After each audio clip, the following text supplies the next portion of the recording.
So we're here at BHARAT TEX 2024, India's largest textile exhibition. And yeah, so tell me about what RSWM is showcasing in this exhibition. See, Shraddha, we have been seeing, this sort of mega events happening, all over the world. But somehow it never happened actually, in India. Now, that was one missing link in case we want to market India as a, let's say, textile hub. Now, when everyone is talking about, let's say, China plus one policy and all, we have to position ourselves so as to attract, you can say, investors as well as the buyers, consumers. So it's a very important and very good step which has been taken by the government of India to organize, this Bharat Tax. What I got to hear yesterday is that the Honorable Prime Minister and from the Textile Minister, it's going to be an annual event. That's what actually industry wants. It should not be just one-off thing. And then we are again back to segmental exhibitions. Like catering to one segment of the value chain and all this. So it's a fantastic, you can say, initiative taken by the government of India. Going forward, in case it becomes annual event, well, it will be talk of the world, going forward. You see, when all the significant players, in the textile space, especially India here, I happen to meet number of, you can say, buyers also. They have come from all over the world.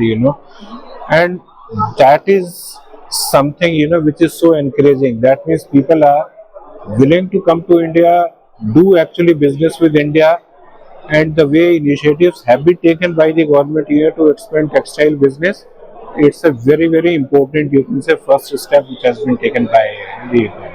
That's amazing. So this is, as you said, this is a huge event. Yeah. It's a mega huge event. Mega event. So in that context, there must be a lot of your competitors here as well, right, in the event. So what sets you guys apart from competition and other companies in this event? See, let's say what is our USP, I pick up example from another industry. You go and you stay, let's say, in a Taj hotel or in another hotel and all. Actually, what difference Taj brings on the table so far as your comfort is concerned. For you. Now that brand value, brand equity is built up, over the number of years based on the quality of service that you provide. In our case, the quality of product actually that we have been providing, over the last 6 decades and all. And if our product is sold, let's say, at a premium, at a price which is higher than our competitors and all, obviously we have done something good, over all these years and all to position ourselves as a premium supplier of, be it yarn, be it fabric, or be it whatever it is and all. See, so that is the thing. As of now, we have very limited, capacity of denim, but the demand is so much, and out of 60 odd companies, which are into denim business and all, hardly 3 companies are operating at 100% capacity, and we are one of them. And it's sort of rationing we have to do every month, to allocate, you can say, supply, to different orders that we have. And when the business has been down, so far as our competitors are concerned, we have been maintaining almost 100%, you can say, order book, for the last 2.5 years, See, same is the case with yarn also, like competitors are sitting on piles of stock and all, whereas our stock levels are very, very comfortable. So things are moving, and now also, if I talk about yarn, RSWM yarn is getting 2 rupees to 10 rupees per kg more premium. That's because everyone knows, what is RSWM yarn. Its reputation is built actually, on number of things that we have done over all these years and all, and people have that much of confidence. That's how actually, the brand equity is built up, and that's what we have done. HJ11 is known by HJ11. You see, not buy PV yarn or something and all. You see, so people say Ultima from actually Ultima from SJ11, they know actually what they are going to buy. And when the premium fabric manufacturers are willing to pay 5 to 15 rupees per kg more on Ultima, which is made in SJ11, that means that okay, they like the quality of that, they like the process actually through which the yarn is getting made, and they also appreciate the value system which is supporting actually this manufacturing of yarn. That was amazing. So, coming to the next question, can you tell us any already ongoing initiatives or future initiatives you plan to have on sustainability?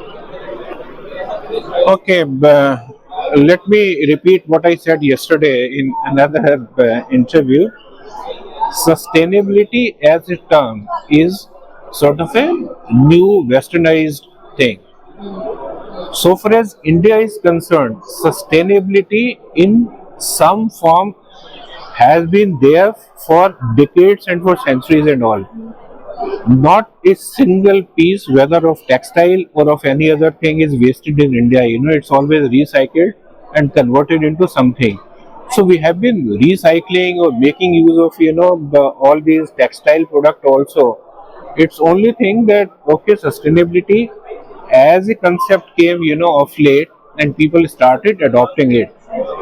Uh, if I tell you something interesting, so over the last 7 8 years, by setting up green energy, power stations within RSWM and all, as of now, every single day we are saving 5 megawatt, power.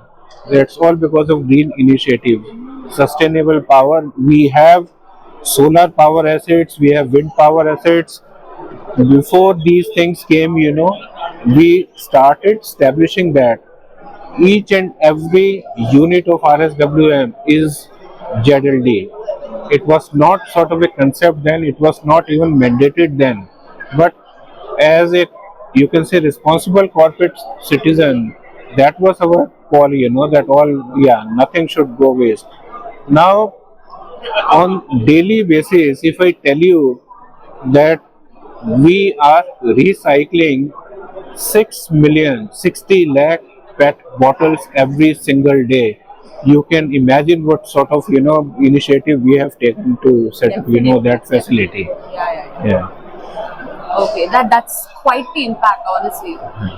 So my next question to you is: are there any? Can you tell me about any important investments that you guys have made or planning to make in the future, and the technologies that you want to invest in, things like that? Okay.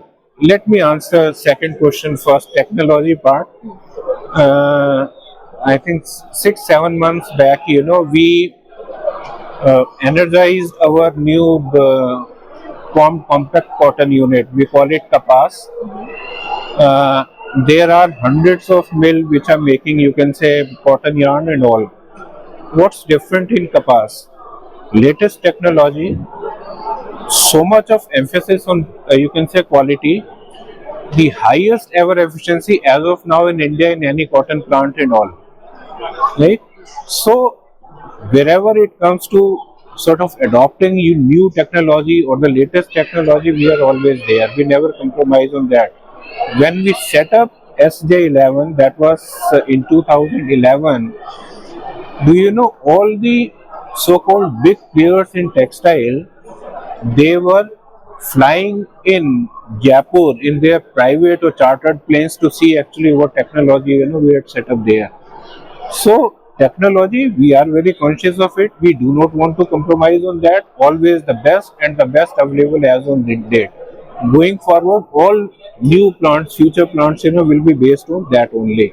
What are the future plans? Well, uh, idea is that by 2030, RSWM will be 10,000 CR company, top line. So that's what we call our vision 2030.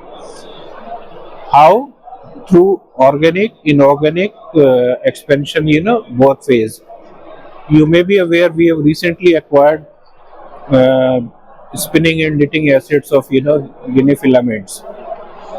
We also want to get into other segments of textile value chain, and you will see that happening in next 2 years. So for 8 9 years the company's top line was hovering around, let's say, 3000 cr and all, but we crossed 4000. Going forward, FY25, you can see top line crossing 5000, maybe anything between 5000 to 5500, and always year after that you can see us reaching 7009. And I am pretty hopeful, the way we have put our expansion plans, our business plans in place and all, you will see a lot happening, in company moving up and up only. Yeah. Coming to the last question. Yeah. So, India is expected to be a $10 trillion economy in the next 10 years, right? So, in this growing economy, what plans do you have for your company that would contribute to this economy, this growing economy in the textile sector? Okay, let me go a little back in the history. During Britishers' rule, India was a very important textile hub. Right? Kanpur used to be called Manchester of East. We lost actually, that position somehow. Now the initiatives that are being taken is to regain actually that position. What was China 30 years or 40 years back, all this. Anyway, going forward, India is expanding, India is growing, going to be very soon, you can say, the third largest actually, economy in the world. And the big volume generators like textile are going to be instrumental actually in positioning India, on that pedestal.